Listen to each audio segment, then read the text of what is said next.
Alors, oui, c'est bon. C'est il y a eu quelque chose de bizarre, mais bon, comme on m'a demandé une mise à jour de Teams, évidemment, ce genre de choses qu'on n'aime pas. Mais c'est toujours Euh, au mauvais moment. ah, mais toujours, toujours, pour être sûr que ça rate. Donc, j'ai bien eu votre retour. Ah oui, parce que là, je suis sur deux endroits différents, moi. Ah oui, c'est bizarre quand même. Quitter. Si vous voulez qu'on se reconnecte de Non, façon propre, manifestement, ça enregistre, il n'y a pas de souci. Je ne sais pas, juste pas ce qui s'est passé, mais il y a des bips dans tous les sens, là, aujourd'hui. Bon.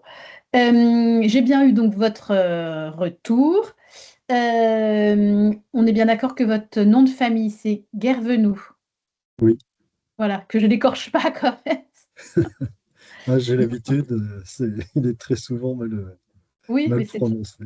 c'est très désagréable dans ces cas-là. Eh ben, on y va quand vous voulez. L'idée, c'est donc de faire en une seule prise, Oui. hein, Je me et suis puis fait un ça. petit prompteur derrière, donc ça Oui, devrait et aller. non, mais vous inquiétez pas. L'idée, c'est que ça dure 10 minutes, un quart d'heure. Mais l'échange qu'on avait eu la dernière fois, c'était super, hein. Ouais, il n'y a pas besoin de beaucoup plus. L'idée, c'est que vous présentiez ce que vous faites en mettant toute votre conviction. Enfin, je l'ai bien senti la dernière fois. Donc, quand vous êtes prêts, on y va. On va essayer comme ça. Si c'est pas bon, on aura le temps d'en refaire. Oui, bah, si c'est pas enregistré, je vous rappelle après. Non, mais l'enregistrement a commencé. Non, il n'y a pas de souci. OK. Bonjour et bienvenue à ce 42e live des jeudis de l'ODD 17. Alors que les territoires s'engagent dans l'élaboration de leur trajectoire 2026-2033 suite aux dernières élections municipales, une question se pose. Comment les académiques peuvent accompagner la territorialisation des transitions?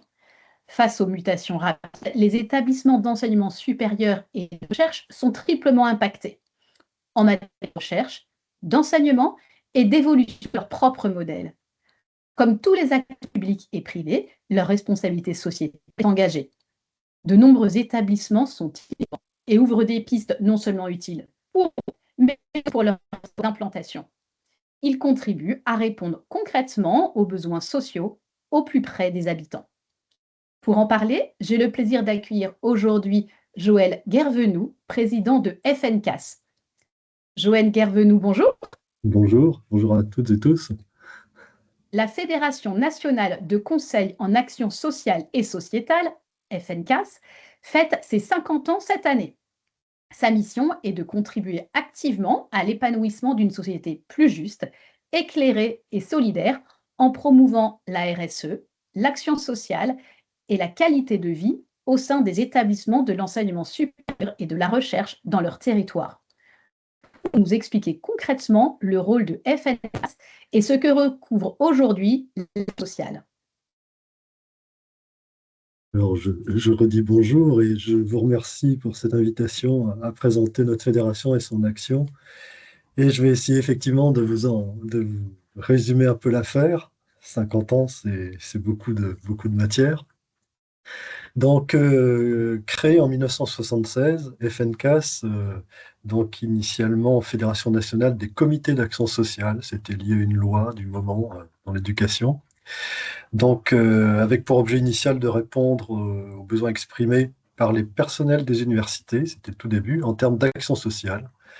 FNCAS a toujours eu pour objet en fait d'accompagner les politiques sociales et puis les projets, plus largement les projets sociétaux des établissements sous la tutelle du ministère de l'Enseignement supérieur, de la Recherche et aujourd'hui de l'Espace.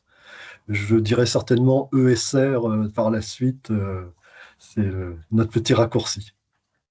Donc 50 ans d'expérience, une expertise conseil sachant suivre l'évolution des problématiques sociétales, une réelle valence avec les territoires, ont fait et font toujours de FNCAS un élément qui est qualifié d'incontournable dans le paysage de l'ESR, donc dans le paysage de l'enseignement supérieur et de la recherche, pour les sujets sociaux et sociétaux.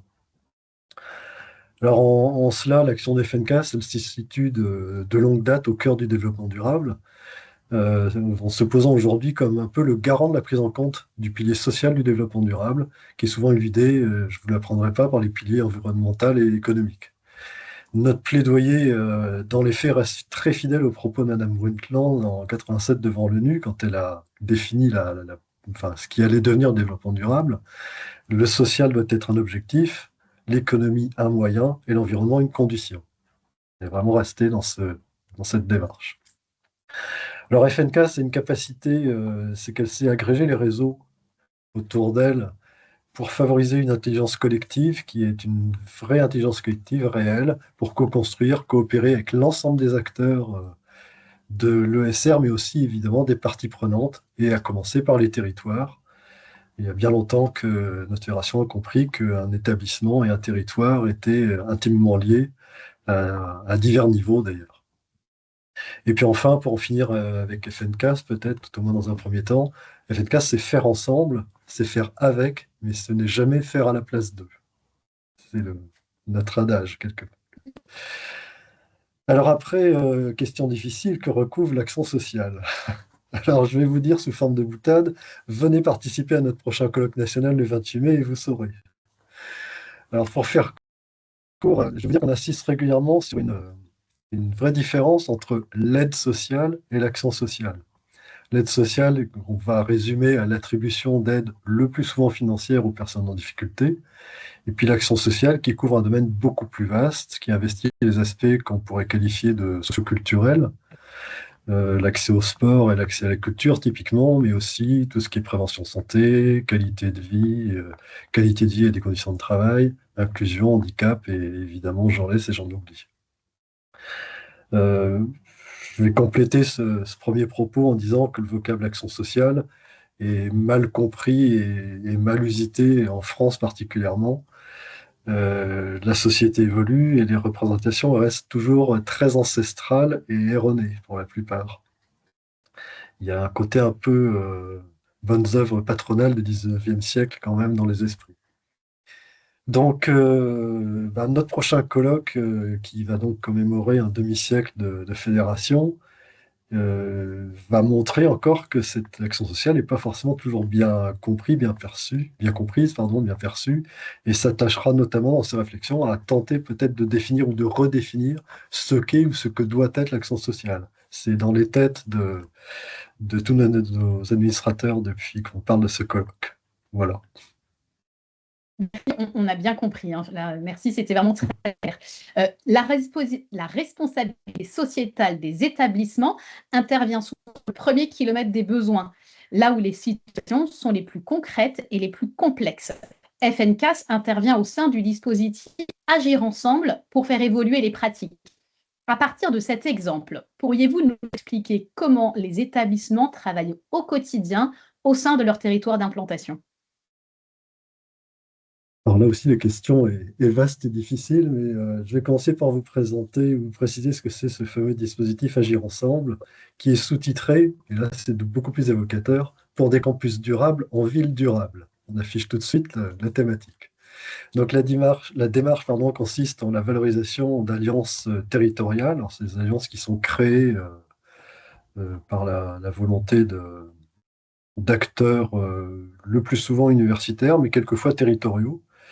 L'idée étant de constituer une alliance territoriale engageant le plus grand nombre de partenaires.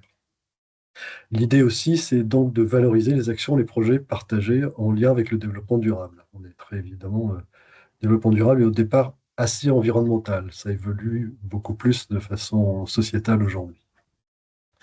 Les grandes ambitions de ce dispositif, c'est on va dire, de créer, je viens de le dire, des alliances locales et de les consolider et de permettre ainsi, en quelque sorte, l'émergence d'actions partagées interacteurs.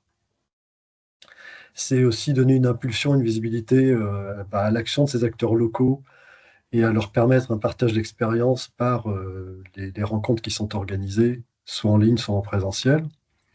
C'est aussi d'autonomiser les territoires, ou plutôt les alliances territoriales dans la construction et la mise en œuvre de leurs actions. On les aide à grandir souvent. On part de l'idée, du balbutiement jusqu'à quelque chose d'adulte et si possible de pérenne.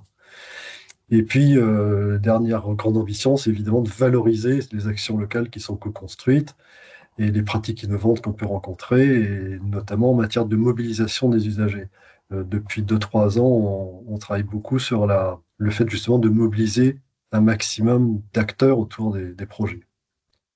Ne pas rester reclus aux initiateurs que pouvaient être les établissements ou collectivités. Alors, la gouvernance de ce dispositif elle répond elle-même à l'ODD 17, avec sa logique de partenariat, puisque le collège partenarial regroupe 11 partenaires, je ne peux pas le dire autrement.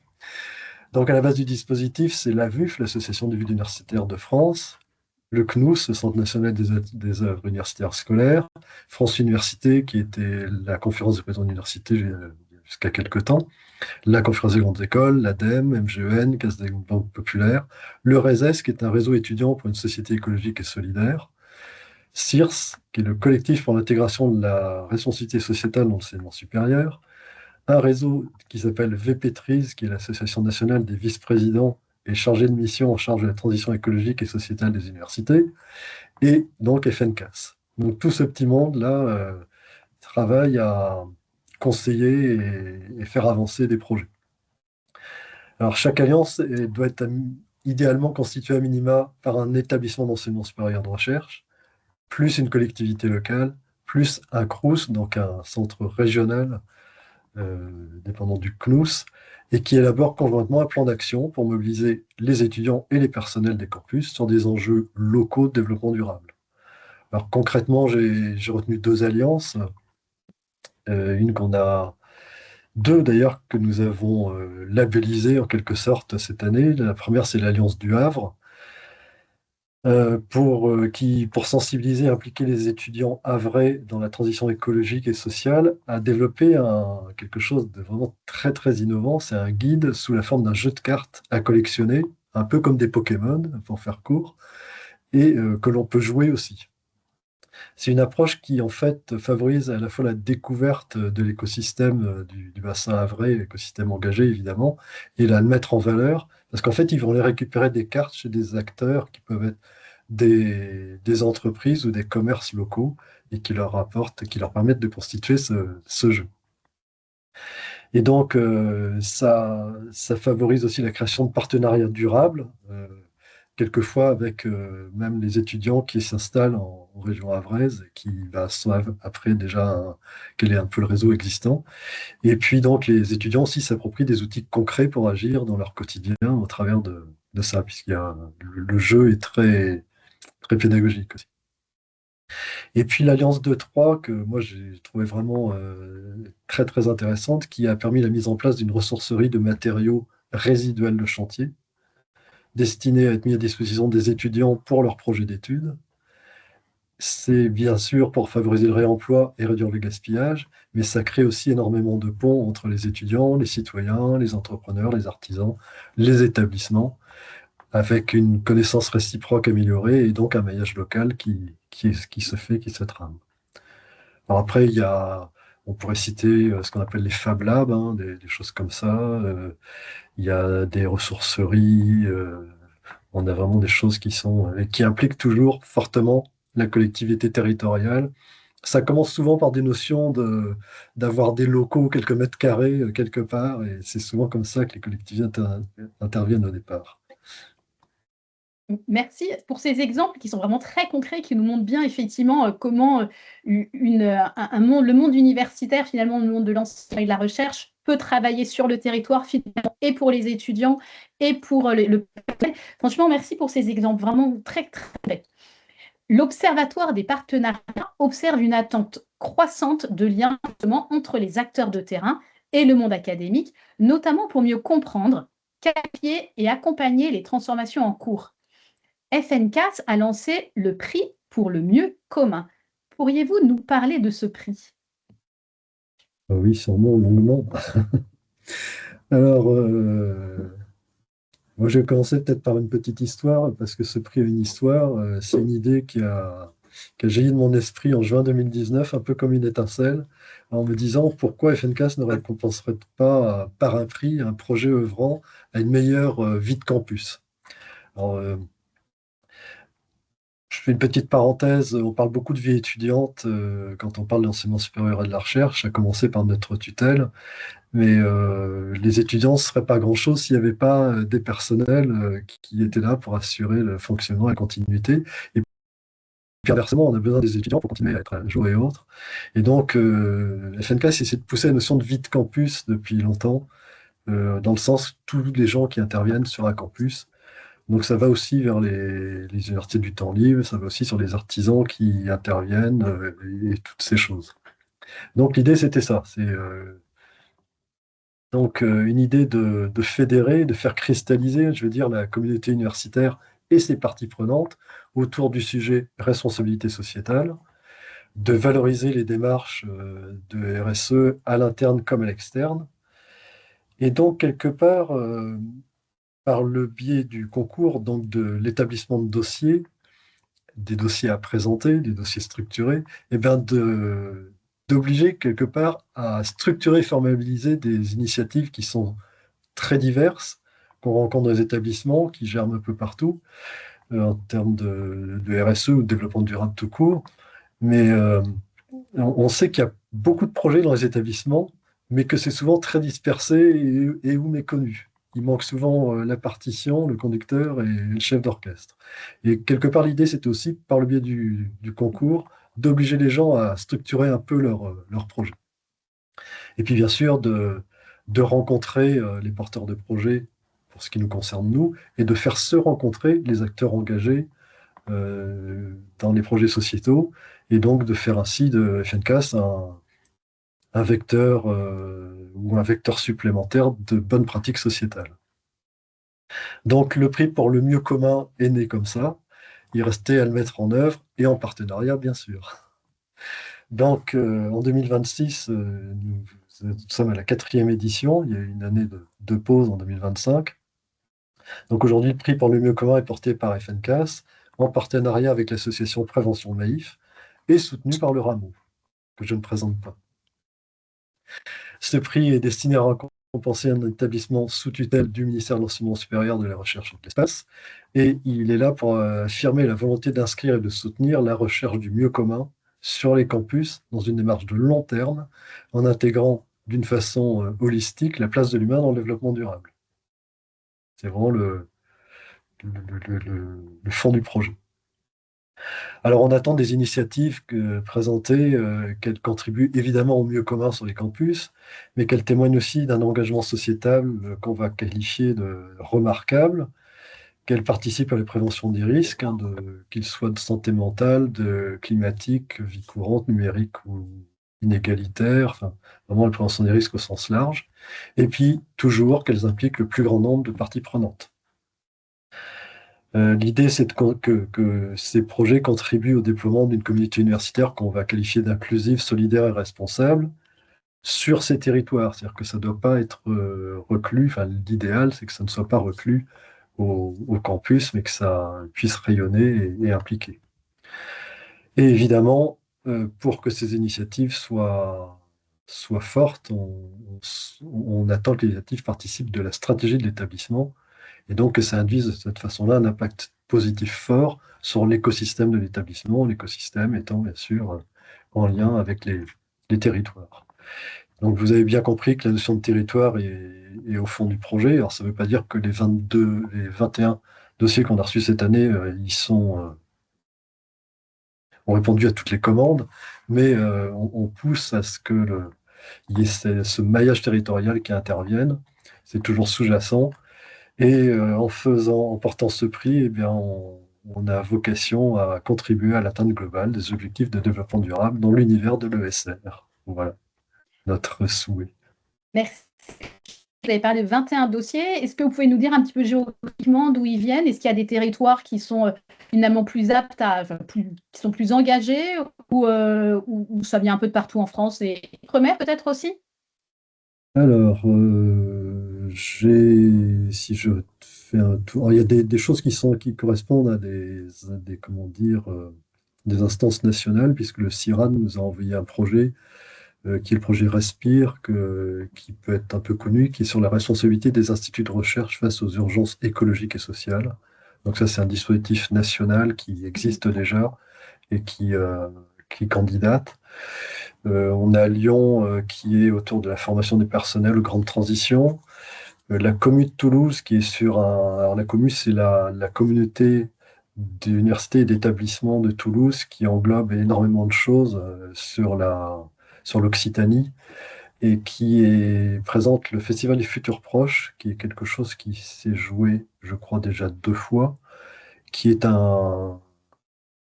c'est parti d'une journée, maintenant ça peut s'étaler sur un peu plus de temps, qui implique vraiment, je crois que c'est de l'ordre de 180 000 acteurs qui ont été mobilisés sur le festival. Enfin, c'est quelque chose de très, très important.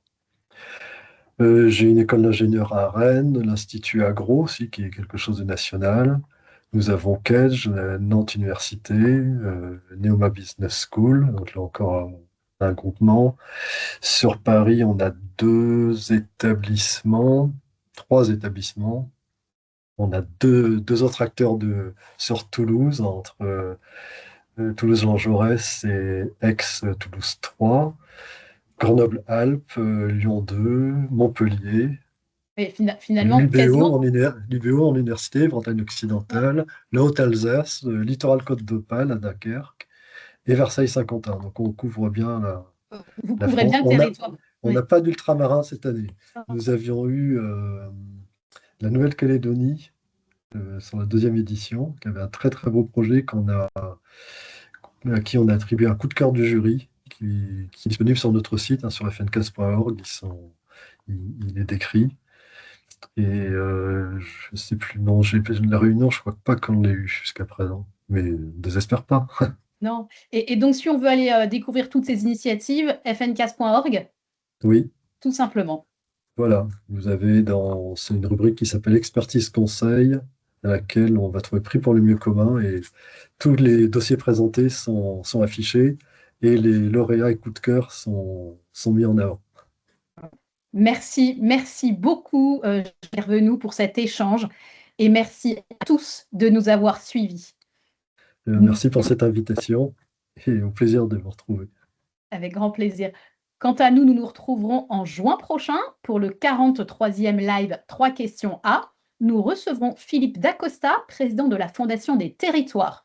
D'ici là, retrouvez l'actualité de l'ODD 17 en pratique sur la plateforme odd17.org. À très bientôt. Au revoir et merci. Au revoir. Eh ben, c'était vraiment très, très intéressant. On a Oui, je suis réussi. désolée, j'ai oublié de vous dire que je rate parfois des petites questions, mais je me suis dit là, Non, non, mais c'est bien, il faut que ce soit vivant. mais tout à fait, tout à fait. Écoutez, je pense que normalement tout s'est bien enregistré, il n'y a pas de souci. Je vais pouvoir d'ailleurs arrêter l'enregistrement. Et donc, on a, je vous l'ai dit,